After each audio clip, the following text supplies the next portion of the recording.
all the way to the westernmost part of the state to visit the beautiful town of West Stockbridge. Yes. We're here today with Jackie Moffett, and she and her husband own the Charles Baldwin and Company store here, and they have extracts. But tell us about the history of the store.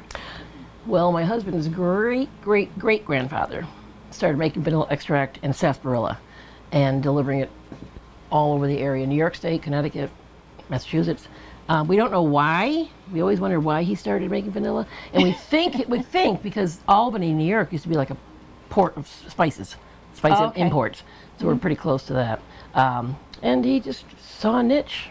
There's nobody made vanilla extract in town or even around here. So he just did it. And then he turned over to his family, his son, another son, and it just carried on from there, 5 generations.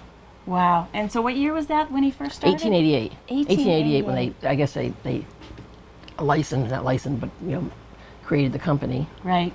And then did he expand to other spices and extracts? Yes. That would be Charles, Henry was the first, Charles, and then Earl Baldwin, who my husband's named after, Earl Baldwin Moffett.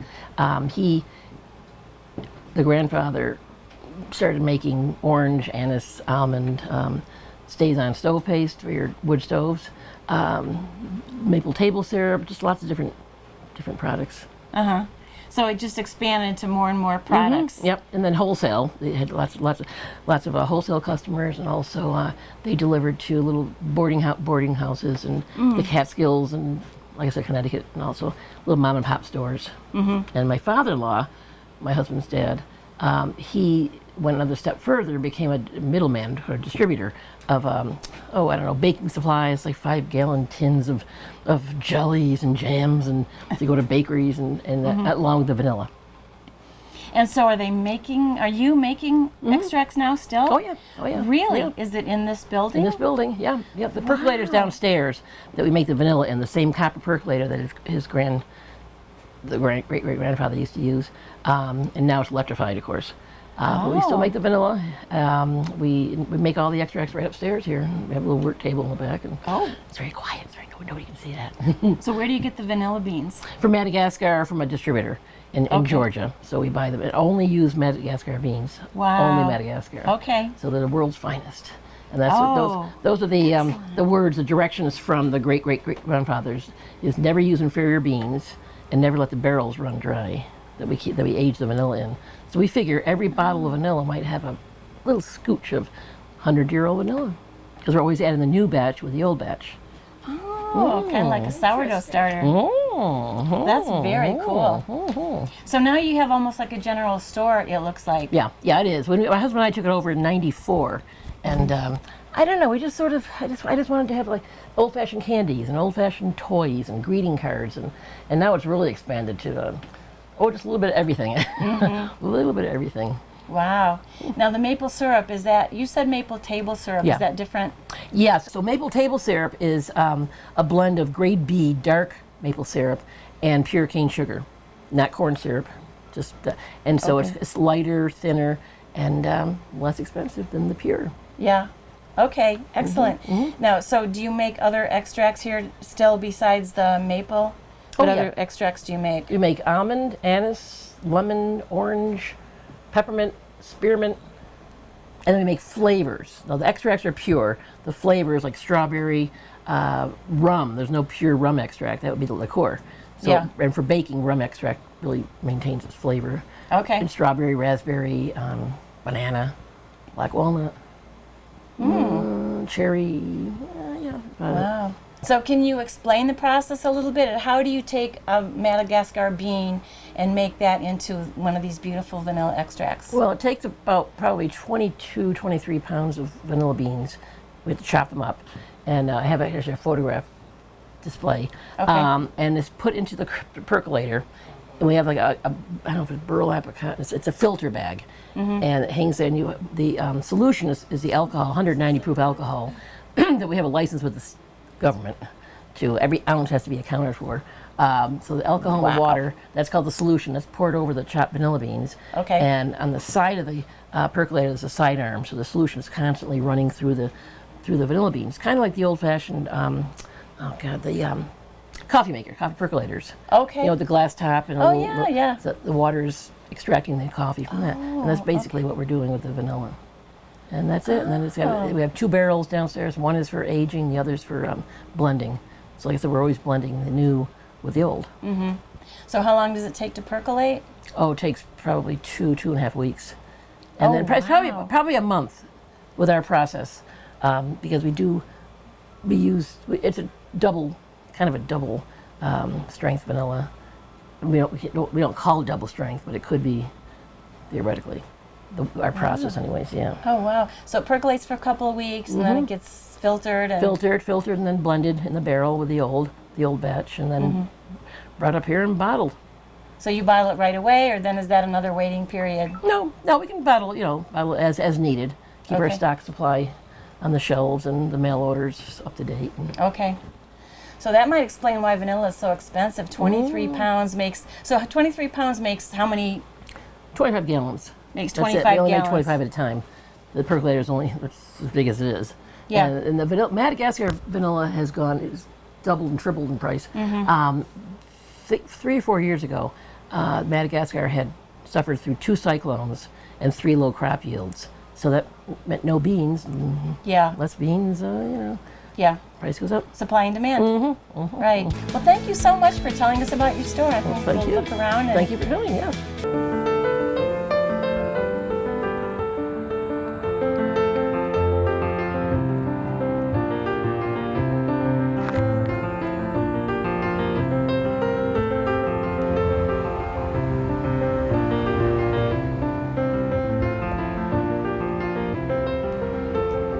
This was an old quarry.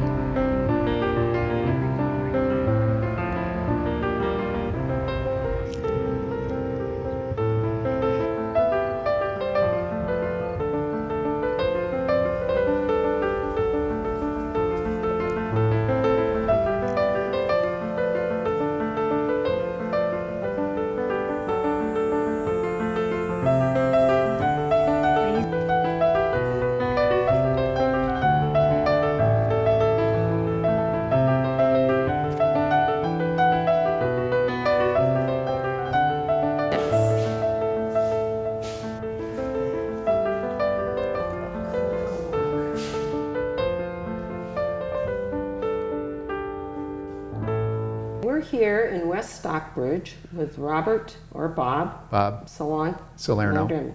And he's going to tell us the history and whatever else he can tell us about the town. I can go on for hours, so be careful. Okay.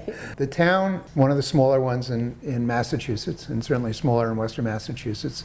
Current population is around 1,300. Going way back, was part of the other Stockbridge. Okay. All right. It was all part of the land grant, forget the year, 1730s or so, where the whole chunk of the land was given to Sargent to set up a mission to convert the Indians. And there's a whole back and forth about the Mohegan Indians, and essentially their land was stolen by the white man in true English tradition. We also had Dutch traders come over from the Hudson because we're right on the border. Fast forward a little bit, the western part of the town was farmland. It was settled by settlers from the Connecticut River Valley. Up until 1700s, we were part of the main mission in Stockbridge, which we call the other Stockbridge. And we split off in 1774, in part because we wanted to keep our taxes and not remit, in part because it was a pain in the neck to schlep over the mountain to go to church every Sunday and so on. So 1774, we petitioned to General Court, became our own town of West Stockbridge, and grew from there. The town has basically been through 4 phases, if you could think of it. First is the colonial phase. We were farming, lousy farming. I mean, it's not great soil. Why anybody would farm here is crazy, but where they came from probably was worse. By 1800, the big thing in the town was we discovered marble and lime and iron. 3 minerals that really built the town through the 1800s. So we had this early industrial revolution phase where 2 major marble, actually more than 2, but there were a number of marble quarries providing construction marble basically. We've tried to identify all the quarries. We're up to about 20. Wow, that many. That many. Some are tiny, the size of this room, in your backyard. Others are massive. And are any of them operating? None of them are operating now. Almost all of them are on private property. You can't really access them. But what's fascinating is the basements of almost all the buildings in town, in the village center, were built on marble and limestone rubble. So like the basements of this building, the old town hall, you go down in the crawl space and there's chunks of marble all throughout. All over, wow. All over the place, yeah. All through that early 1800, mid 1800s period, the town grew immigration, Irish immigrants, French Canadians who came down to clear cut all the wood for charcoal for the lime kilns. The Irish immigrants worked in the fields and worked in the quarries, straight out of the famine.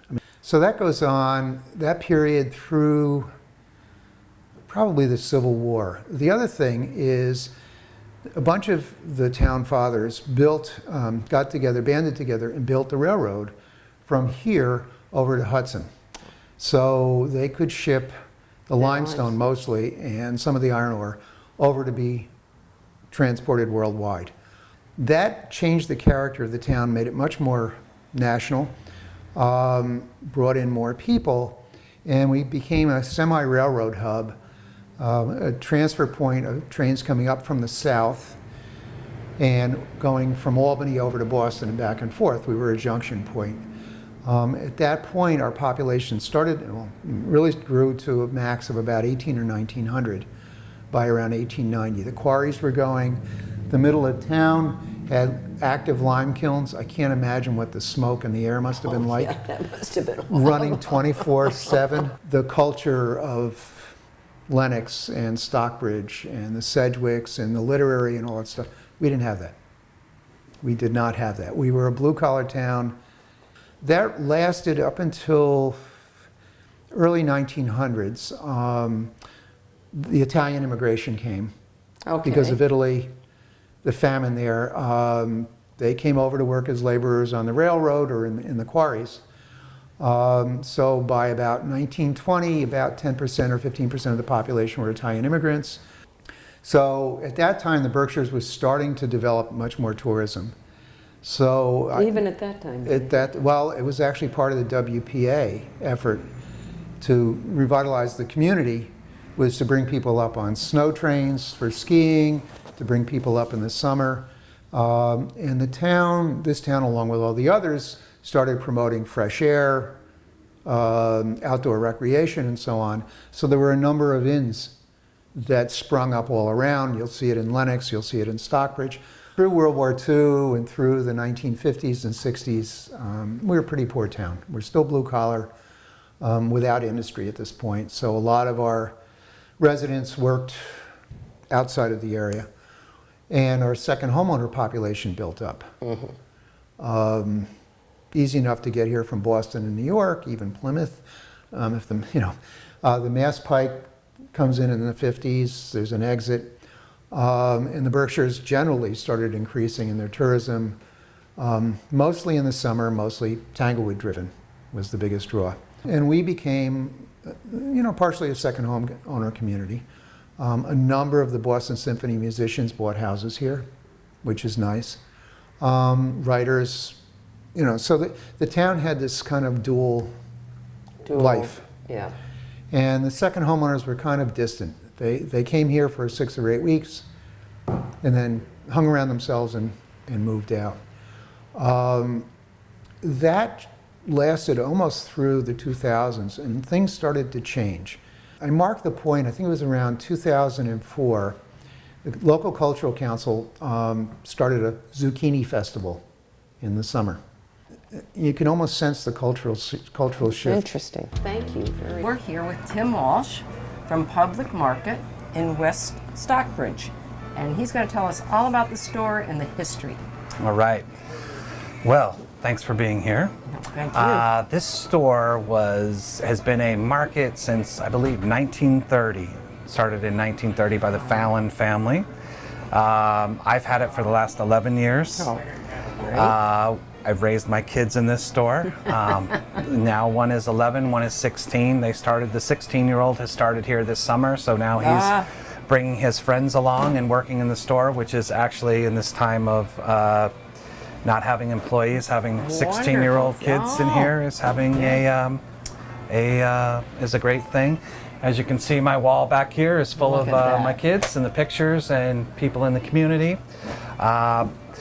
So we're a deli. We serve basically second homeowners, blue collar guys, white collar guys, just about anybody who would come in. The thing I'm most proud about the store is it gives me a platform to give back. We donate. We donate to every football team, basketball team, chess team, you name it. That's wonderful. So the platform of this store has given me, a really great opportunity I've never to heard give a back. store owner say that. That's Yes, wonderful. and, that's great. And that's great. I love giving back, and and that's kind of the. Okay, so what was the store originally? Actually, it's always been a market. There's been a barber shop. We had a fire here just about 11 years ago, right when I bought it. So it's actually come back as a market. It's been switched around, but it's always been a market here since, I believe, 1930. So we have coffee. We do a big deli business. We're kind of known for our deli. We do meatball subs, chicken parms. You name it. We're famous for a traditional Reuben that we serve, which I believe is the best in the county. Our BLT is the same. So Wow. I boast you're 100% happy or you'll get your money back.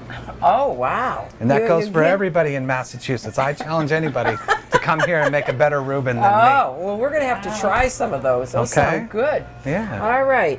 Anything else you can tell us? No, just I'm like I said, very happy about the store, and we have some my employees here. I've had several employees that have been with me for the last 11 years. We've that speaks big. had employees. We've had 4 children born. 2 employees at the public market since I've been here, which also I'm very proud of. We've had an employee buy a house through the market. Oh, wow. So there's been a lot of positive So things. it's kind of a little community place where everybody gathers. It is, and it's known as the public market. And if you want to know anything about town, you come right out here and sit out there. Well, we were here earlier. This is the center of the world, this place. Well, people were just coming, and that was before lunch. I don't know what they were getting, but we could see cars coming and truck. Yep. So Yeah, we do breakfast, lunch, and dinner. And like I said, we have a kind of a unique crowd that comes here. We have people who own second homes here, and we have kids that come after school. We have, like I said, the nitty-gritty blue-collar workers that I'm most proud of because they love our food and they support me, 100%. thank you very much for sharing, and we're going to go take a taste of your food. So thank you very much. Thank you. Thank you. What you got there, Marcia? I have a Reuben, and I've been told this is the best Reuben. And if somebody comes, and they will challenge if it's not the best Reuben made. And look at that. And it's huge. And it's even perfect. It looks really good. Oh, it does. Let me. And you know what? He's right. It's the best Reuben around. Really excellent. Nice. I'm going to enjoy this. Thank you. I have a chicken salad with cranberries. It looks really good. Robert Salerno of the West Stockbridge Historical Society showed us the old Shaker Mill, which is now a bookstore. Which I gotta take you to because you will go bonkers. Okay.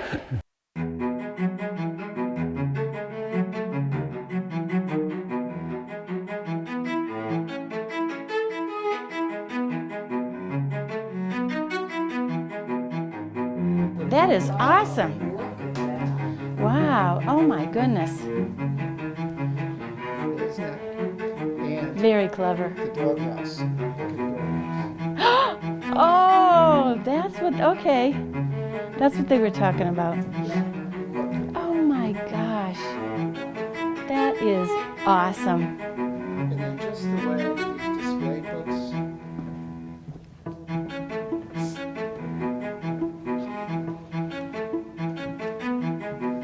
See little puppies. Oh, look at that. Wow, really interesting. Now, are these books all for sale or is this historic? These are, I think these are historic. I'm not going to get these out. Look at these. But he Yeah. does sell used and rare books here. See the dress? Yeah, that is awesome. Wow. From pages from a book, or from books. Oh my goodness. A woman's huts and hideaways. And I love them over here too. That's great. I just love these books. Very creative.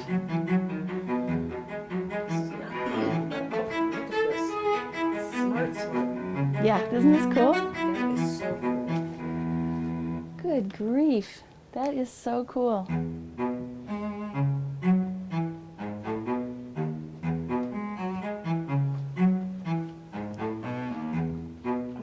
Wow. And look at this. Yeah, I wonder if he glues them together to make them stay. you must.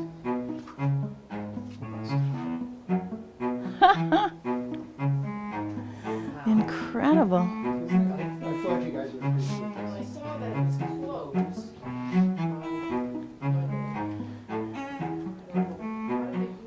The summer start of fall. Anyway, I thought you'd appreciate this. This is lovely. Walk up the stairs. Now look at this pillar.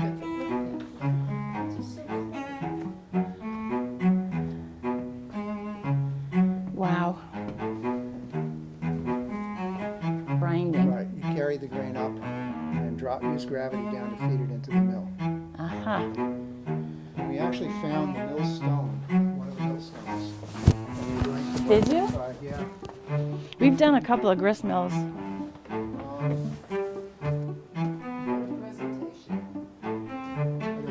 didn't want to take too much advantage of it.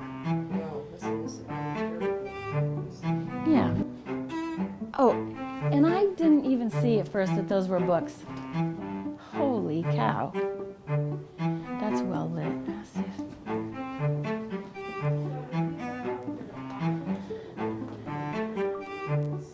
Yes. Really walk out without finding something. I know.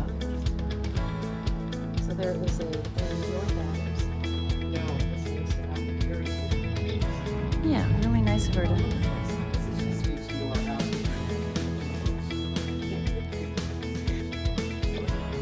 Go and try. There's a button on there. I don't think I think it's Bye, Marcia. See you later.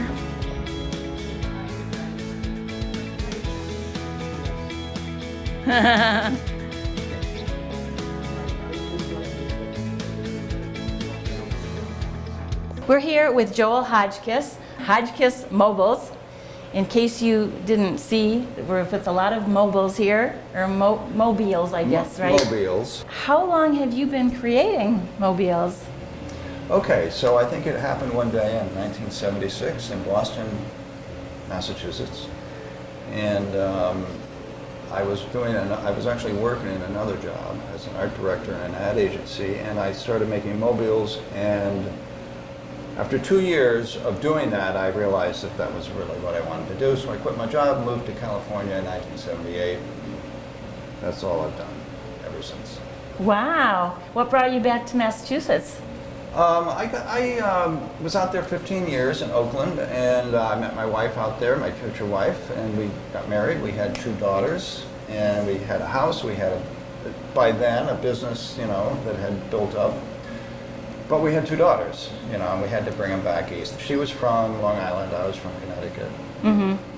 So we came back to relatives, cousins, grandparents, and it was good. It was a good move, back to the Berkshires. What was your inspiration? I think it combined all my skills, instinct for motion and balance and color and composition, all those things, you know, which I build into. I mean, this doesn't have true motion, but it has visual motion. It's just a wall piece. These are my go-tos when I'm not ready to do another mobile. I don't have to balance it.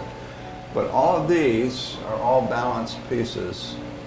So that's probably it, you know, how to make something complex but look aesthetically interesting. The gallery is filled with 3 basic other categories. One would be ceramics, beautiful ceramics. It's an American crafts gallery mostly. We do have some Canadian. But like this is a mix of maybe 10 or 12 different ceramic artists. And then we have jewelry, which we're known for. People come back every year to see what Sandra's bought for new for the jewelry. And then we do glass, blown glass. Wow. That's it. And then there are a few other things. My daughter does a lot of painted pieces that are like Lazy Susans and tables, like these tables. So we're just a color fest. I made a big move. I moved to California. You know, I just gave everything up. I moved out there and I said, I'm going to make a living making mobiles. I mean, that was my goal. It was a leap of faith to say, I can go make this living. Yeah. But I had youth, I had energy, I had blinders on, and I had no plan B. So I love it. I know, it was just, you know, and I was in California, so was I going to freeze? I wasn't going to freeze to death. Good Because I left point. Boston, I knew you would. And Yeah. you could. Yeah, absolutely. Once again, this is all the jewelry over here, which, as I said, my wife does tremendously well with, and people love her choices. This is the gallery here, which is always full of good things, and then this is the studio. Oh, wow. This is where we have just about every option we have available. And there are some that have been obsolete. We don't show them anymore, but that's the bird of paradise. So pretty. It's copper and brass. This is all brass right there. These are indoor mobiles. That one can go outdoors. These are indoor. Flat pieces that hover. It's made with fabric and aluminum framing. Okay. This is the Persian Cardinal. Oh my and copper. goodness. This can go indoors or out as long as it's a protected porch, not off on the oak tree or something. You know, That's protected. beautiful. A little bit, yeah. Some small whimsical ones, just outdoor. Oh. This is wood, indoor mobile. Okay. Outdoor double garden wheel, which is fun for gardens. Wow. It's an egret landing. Feet out, coming in for That's a awesome. landing. This is the courting cardinals. Wow. There's a little nest. That's awesome. And the leaves. I do these kind of things. This is called periphery.